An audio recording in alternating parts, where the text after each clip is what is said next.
sobre associação entre variáveis qualitativas, especificamente sobre associação de duas variáveis qualitativas. Esse material é baseado no livro do Murteira e nas notas de aula do Mário de Castro. Para falar sobre associação entre variáveis qualitativas, nós precisamos primeiro construir uma tabela de contingência, por exemplo, das frequências absolutas. Então, vamos considerar que x e y são duas variáveis qualitativas que assumem valores x1 até xk e y1 até ym, respectivamente, com k de 1 até n é o tamanho da amostra, e m entre 1 e n, podendo eventualmente ser igual, ao número de observações. E seja f e j a frequência absoluta do par x e yj para i de 1 até k e j de 1 até m.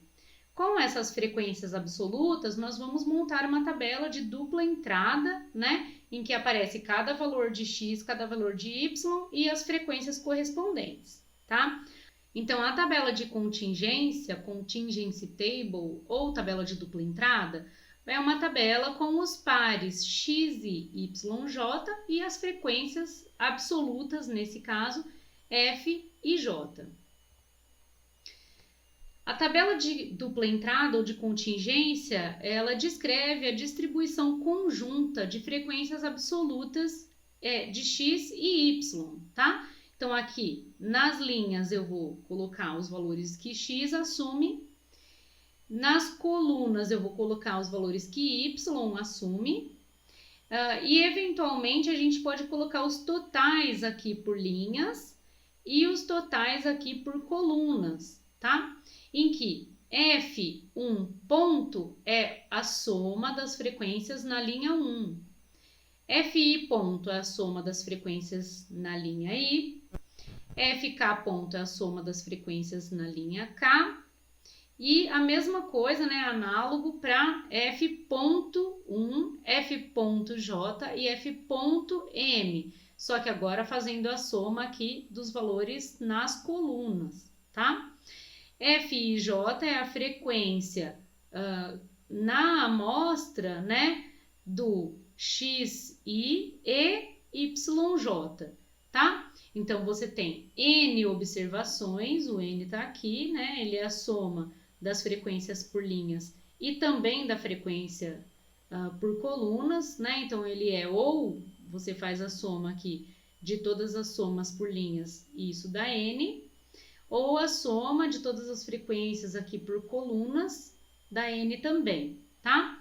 E aqui, então, no corpo da tabela, você coloca as frequências absolutas, de cada combinação dos pares xi e yj, tá?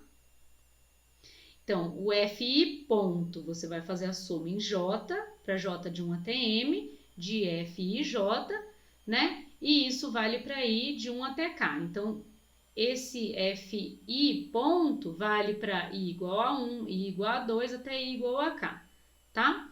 Então, para cada i fixado, você vai fazer a soma em j, ou seja, você vai somar todos os valores que aparecem na linha i, de dentro da tabela, do corpo da tabela. E a soma para i de 1 até k de fi ponto é n, então, tá? Isso significa somar as somas por linhas, f.j, então, você vai fazer a soma em i, para i de 1 até k, de f e j. Então, você fixa o j e soma para i de 1 até k, tá? Com isso, você tem as somas dos valores de cada coluna, tá? Para j de 1 até m. E aí, se você somar todas essas frequências aqui, isso dá n também, tá? Então, na prática, você coloca os valores que x assume, os valores que y assume, as frequências de cada parzinho e faz as somas, por linhas e por colunas, tá? E se você somar todas essas frequências que estão no corpo da tabela, isso dá n também, que é o número de observações da sua amostra, tá? Na sua base de dados vai ser o número de linhas da sua base de dados. Bem, a partir dessa tabela de frequências absolutas, a gente pode obter a distribuição marginal de x na amostra, tá? Então, eu coloquei em vermelho aqui a distribuição marginal de x, né? Que seria, então, o x1, ele aparece f1 ponto vezes na amostra. O xi, ele aparece fi ponto vezes na amostra. E o xk aparece fk ponto vezes na amostra, tá? Então, todos esses elementos que aparecem na linha 1 tem o x igual a x1, tá? Então, a frequência marginal dele é f1 ponto e assim por diante, tá? E a distribuição marginal de y? Então, a distribuição marginal de y, você vai pegar essas somas das colunas, né? E aí você tem, então, que o y1 aparece f.1 vezes na amostra. O yj aparece f.j vezes na amostra. O ym aparece f.m vezes na amostra, tá? Então, a gente poderia montar uma tabelinha, né? Só com duas linhas, que seriam esses valores de y e as frequências marginais deles na amostra, tá? A gente também pode construir a tabela de contingência com frequências relativas. Lembra que a frequência relativa, a gente pegava o valor da frequência absoluta e dividia por n, tá? E eu chamo de f e j estrela. Então, a gente pode construir, né, a distribuição conjunta das frequências relativas, também vai ser uma contingency table, ou a gente vai chamar de tabela de dupla entrada de frequências relativas, uma tabela em que no corpo dela aparecem as frequências relativas, tá? Então, é a mesma forma de montar, só que aqui no corpo dela vai aparecer, então, f e j estrela para i de 1 até k, para j de 1 até m, tá? A gente faz as somas aqui por linhas, né? E aí a gente tem aqui as somas de cada linha, a gente faz as somas aqui dos valores de cada coluna e a gente tem, então, as frequências marginais aqui de x, aqui de y, só que relativas, tá?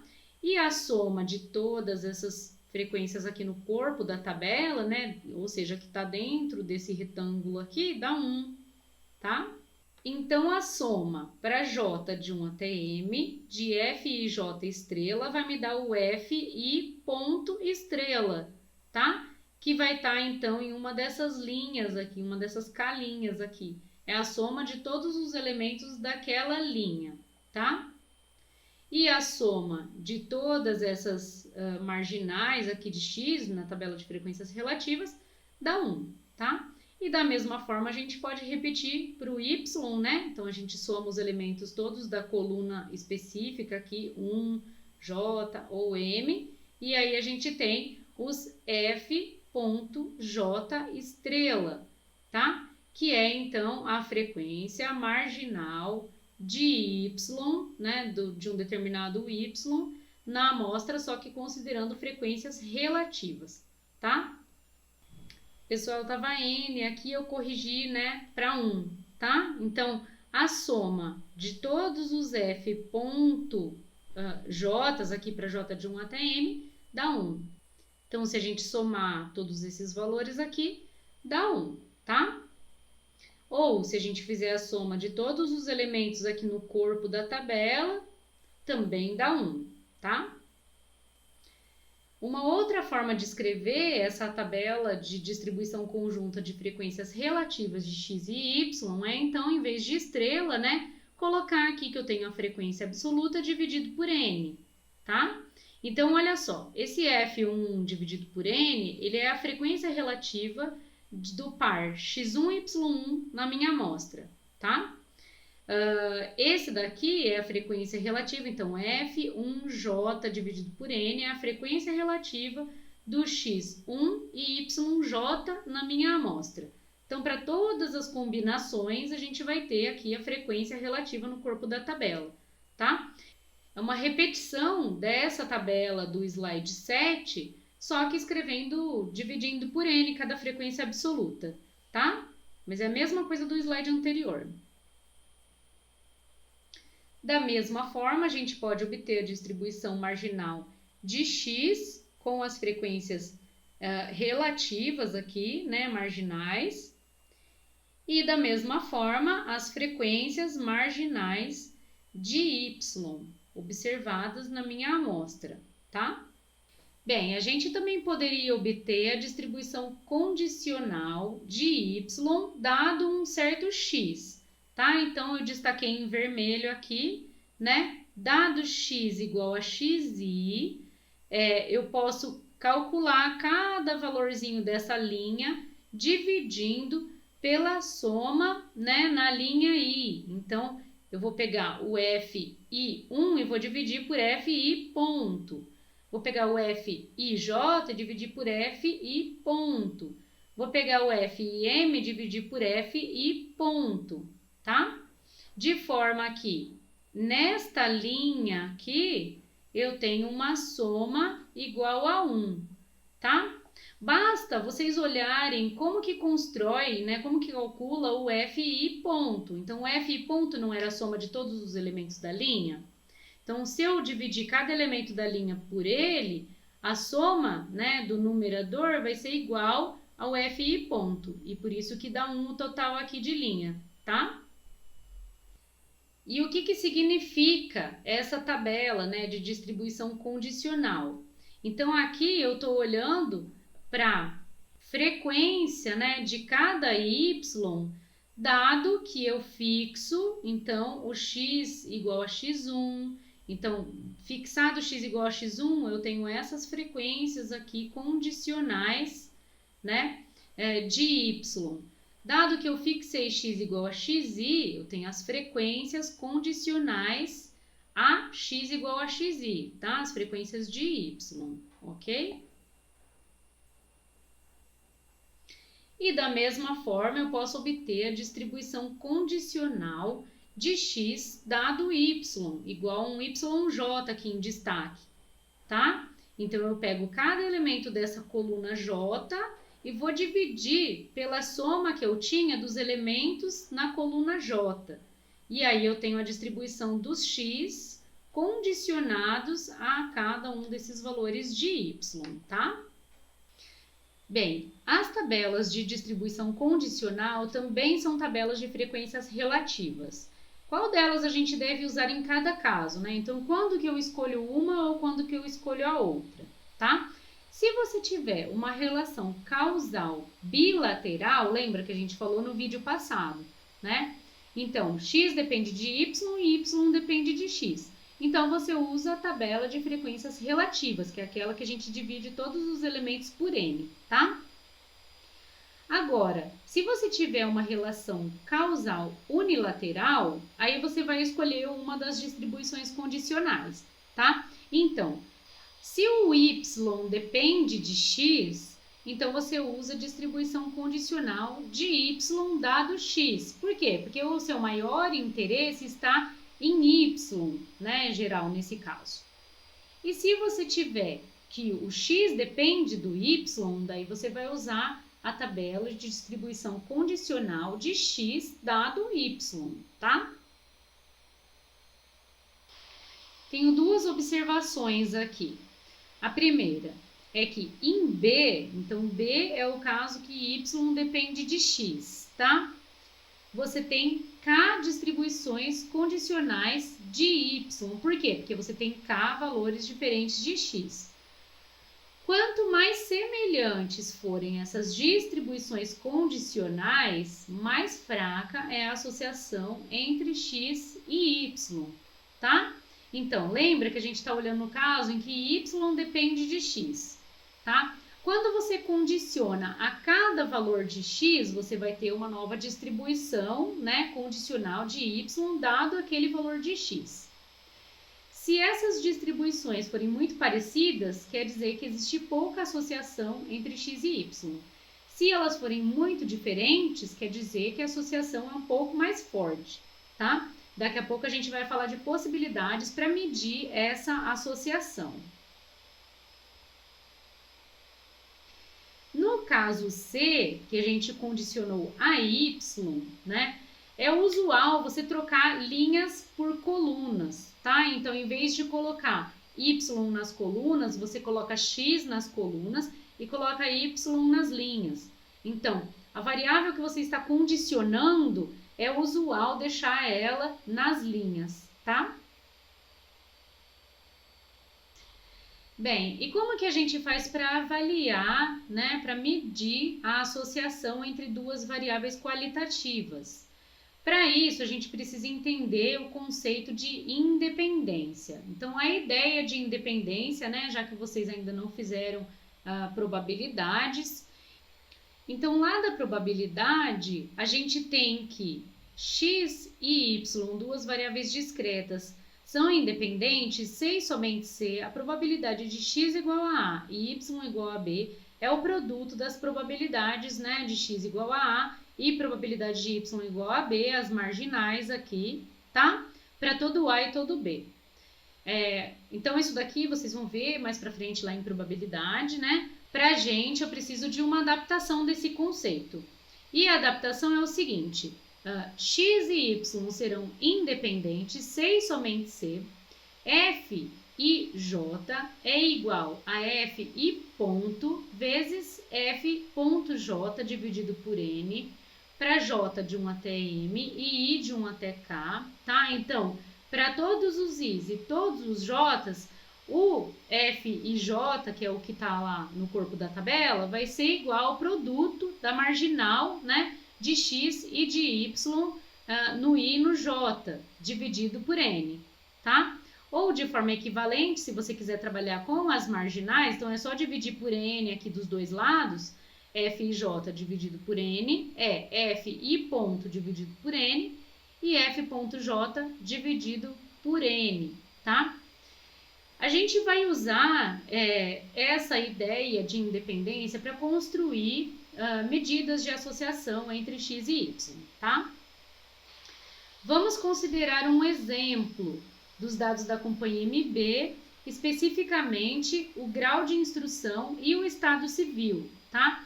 Como avaliar se existe associação entre essas duas variáveis, tá? Ou seja, a distribuição do grau de instrução é a mesma para funcionários casados ou solteiros? Para isso, então, a gente constrói uma tabela de dupla entrada, né? Que no próximo vídeo eu vou mostrar para vocês como fazer em R, tá? Então, aqui ó, vai entrar a frequência de funcionários que são casados e têm apenas ensino fundamental. Então, é assim. A frequência de funcionários casados que têm até o ensino médio é 12.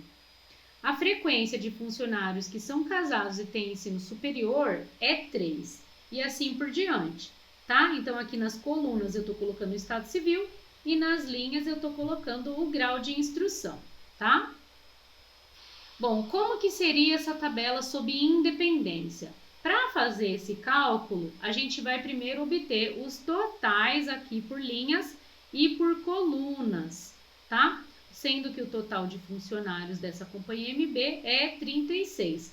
Eu recomendo que vocês façam essas tabelas, tanto a de dados quanto a de independência, à mão, tá? Então, se quiser o auxílio do R, vai usando lá o R, mas vai calculando, então, a tabela de frequência sob independência. Como que você vai fazer essa conta? Então, o f e j, né, um valor aqui do corpo da tabela, sob independência, ele vai ser o total da linha vezes o total da coluna dividido por n. Então, aqui no lugarzinho do 5, apareceria 12 vezes 20 dividido por 36, tá?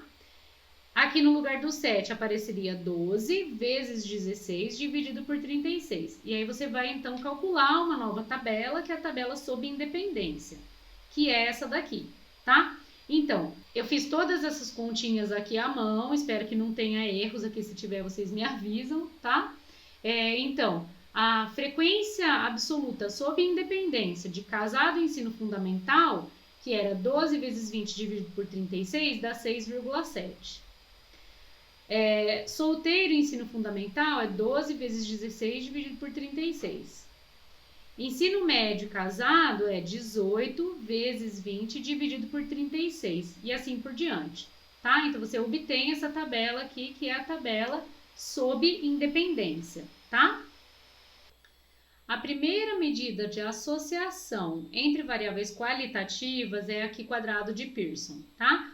Para quem já fez inferência, né, a gente pode falar que isso vem de um teste de hipóteses, o teste Q quadrado. Se vocês não fizeram inferência ainda, então vocês podem simplesmente aceitar no momento, né, essa medida aqui, e aí daqui a pouco vocês vão entender, né, quando vocês fizerem inferência, aí vocês vão entender qual que é esse processo que a gente está fazendo aqui, que é um teste de hipóteses, tá? Para muitos de vocês, então, vai ser o primeiro teste de hipóteses na vida, né? Então, a Q quadrado de Pearson, ela é baseada nas diferenças entre as frequências absolutas observadas e as frequências que calculamos, né, sob independência entre x e y. Então, essa FJ ind, que é sob independência, é o produto das marginais da linha I e da coluna J, tá? Dividido por N. Então, o Q2, né, que vai ser a nossa estatística, é a soma para I de 1 até K, soma para J de 1 até M, do quadrado de FJ menos FJ sob independência, dividido por FJ sob independência, tá? Por que a gente está fazendo aqui soma em linhas e em colunas? Para pegar todo mundo que está no corpo da nossa tabela, no miolinho da nossa tabela, tá? Então, a gente vai percorrer linhas e colunas. Para cada entrada, a gente faz essa conta, eleva ao quadrado, divide, né, pelo f sob independência aqui, né? E aí soma, então, todo mundo e você vai ter um número, tá? Se o Q2 for igual a zero exatamente, então y e x são independentes. Tá? Então, existe ausência de associação entre x e y, tá? E se o Q2 for maior do que zero, daí a gente precisa de alguma quantidade, né, para comparar, para a gente saber se é grande ou se é pequeno, tá? Por quê? Porque essa quantidade aqui é uma quantidade positiva. Então, com quem que eu comparo para saber se é grande ou se é pequeno?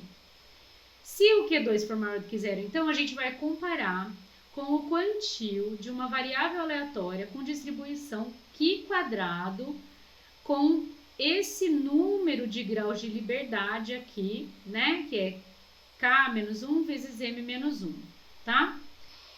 O que é a Q quadrado? Né? Então, a Q quadrado é uma distribuição de probabilidade, né? Então, é usada para modelar variáveis aleatórias, que tem, então, um peso maior de probabilidade aqui próximo do zero e menor quando a gente vai se distanciando do zero, tá? Então, também, né, quem não fez probabilidade ainda, não precisa ficar muito preocupado de entender isso agora, né? Mas saiba que a gente vai usar isso para medir o tamanho da associação entre as variáveis x e y, tá? E aqui quadrado tem, então, esse parâmetro, né, que é o número de graus de liberdade, que vai ser, então, o número de linhas menos 1 vezes o número de colunas menos 1. Depois eu vou mostrar para vocês como calcular, né, o quantio daqui quadrado no R, no próximo vídeo, tá? Bom, daí a gente obteve, né, esse valor, esse número, que é o Q2, e aí a gente precisa saber, né, se ele é grande ou se é pequeno. Uma das formas é comparar com o quantio daqui quadrado e outra é usar os coeficientes de associação. O primeiro deles é o coeficiente de contingência, que é essa continha aqui, né? Que é a raiz de Q2 dividido por Q2 mais N. O N aqui é o tamanho da amostra, tá? Só que o valor máximo de C, ele depende do número de linhas e do número de colunas da sua tabela, tá? E um outro coeficiente que está entre 0 e 1, então é mais fácil da gente usar, é esse coeficiente de Tupro, tá? Que eu deixo para vocês aqui uma referência, né? Então, você vai pegar o valor do Q2, vai colocar dentro da raiz, né? Divide por N, raiz de número de linhas menos 1, número de colunas menos 1, tá? E aí esse T, então, está entre 0 e 1. Se for exatamente igual a zero, indica independência entre x e y, ou seja, não existe associação entre x e y. E quanto mais próximo de 1, né, mais forte é a associação entre x e y, tá? Considere um caso particular como exemplo aqui, em que a distribuição conjunta de x e y tem essa cara aqui, tá? Ou seja, dentro do corpo dessa tabela de frequências, só aparecem elementos na diagonal principal. O que significa isso? Existe associação entre x e y? Nesse caso, vocês podem mostrar que o Q2 é igual a n vezes k menos 1, tá? E o t é igual a 1, o que indica então que existe uma associação total aqui entre x e y, tá? Por que existe essa associação total? Notem que para o x1 é tudo zero aqui, exceto, né, essa célula que tem o y igual a y1 também, tá? Então, se o x é igual a x1, o y vai ser necessariamente igual a y1 na minha amostra, tá? Para o x igual a xi, só apareceu aqui frequência, né, quando o y é igual a yi também, tá? Então, nesse caso aqui, o x e o y estão completamente associados, tá? E para o exercício do Estado Civil versus o grau de instrução, a gente pode fazer a conta, né, e obter, então, o Q2 igual a 1,91. Como exercício, façam as continhas, tá? À mão ou usando o R. Depois, no próximo vídeo, eu vou mostrar para vocês como fazer usando, né, as funções do R, tá? Bom, daí a gente tem que comparar, então, como que eu sei se esse 1,91 é grande ou não? Eu preciso de um valor para comparar, tá? Então, eu vou supor, né, que o alfa é igual a 0,05, não se preocupem ainda em saber o que é esse alfa, tá? E aí a gente compara então com o quantio daqui quadrado de 95%, né? E nesse caso aqui, quantos graus de liberdade? Então, 3 menos 1 dá 2, vezes 2 menos 1 dá 1. Então, é 2 vezes 1, eu tenho 2 graus de liberdade, tá? O quantio daqui quadrado dá 5,99. Então, 1,91 é menor do que 5,99, significa que não existe associação entre estado civil e grau de instrução segundo o Q quadrado, tá? Fiquem tranquilos que quando a gente fizer então em R, eu vou mostrar para vocês como fazer esses cálculos, tá? E eu posso eventualmente fornecer o valor do quantio com o qual vocês têm que comparar aqui o valor daqui quadrado, tá? Tem uma observaçãozinha aqui, né? Quem já fez inferência, quem já está mais avançado, vai perceber que existe um errinho que dá lá no R, quando você usa o teste Q quadrado, né? Que ele reclama que nesse caso, Q quadrado não é uma boa aproximação, tá? Nesse caso, o mais adequado seria fazer um teste exato de Fisher. Então, vocês podem procurar o teste exato de Fisher, tá? Como curiosidade. Depois eu posso falar um pouco mais dele para vocês, tá? Mas aqui, para o nosso exemplo didático, né, é assim que a gente faz a conta, tá? Nesse caso, o coeficiente de contingência dá 0,22, que é um valor baixo, né? E o coeficiente de Tupro aqui é 0,19, que também indica uma associação fraca entre estado civil e grau de instrução, tá? Graficamente, como que a gente analisa, então, né, a associação entre qualitativa e qualitativa? Uma das possibilidades é fazer um gráfico de barras empilhadas, tá? Que é como eu falei para vocês no vídeo passado, né? Então, aqui, ó, eu tenho a barra do estado civil casado. E dentro dessa barra, a gente coloca as frequências, né, do ensino fundamental, ensino médio e ensino superior, tá?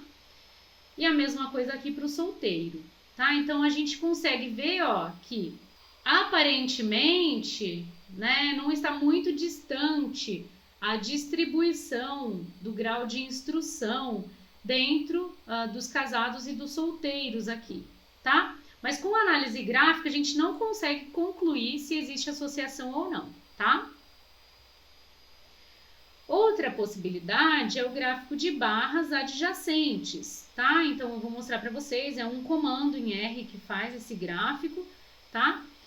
E aí a gente tem, então, aqui, ó, dentro de casado, a gente tem essa distribuição aqui, tá? Para o ensino fundamental, médio e superior.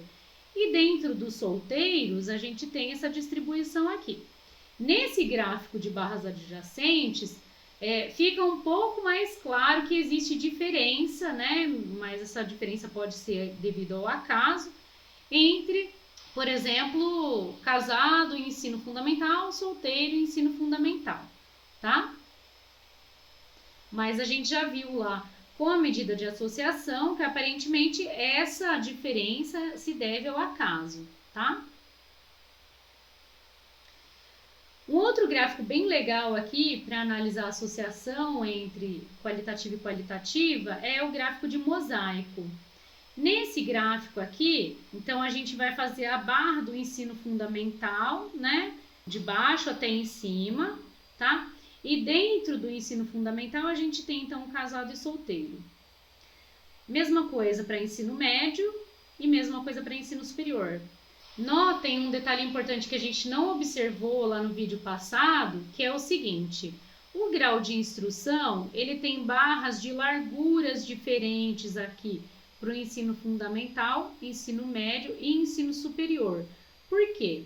Porque no eixo X aqui eu também descrevo, né, a distribuição da instrução, tá? Então, o ensino fundamental tem aqui uma certa representação, né, na minha amostra. O ensino médio tem a maior representação aqui, quer dizer, a moda nesse caso da instrução é ensino médio, depois vocês podem calcular, tá? E o que menos aparece é ensino superior. Eu vou construir aqui também um mosaico, depois a gente vai fazer em R, um mosaico sobre independência, tá? Aí vocês veem como que seria se tivesse independência entre grau de instrução e estado civil. Seria dessa forma aqui, tá?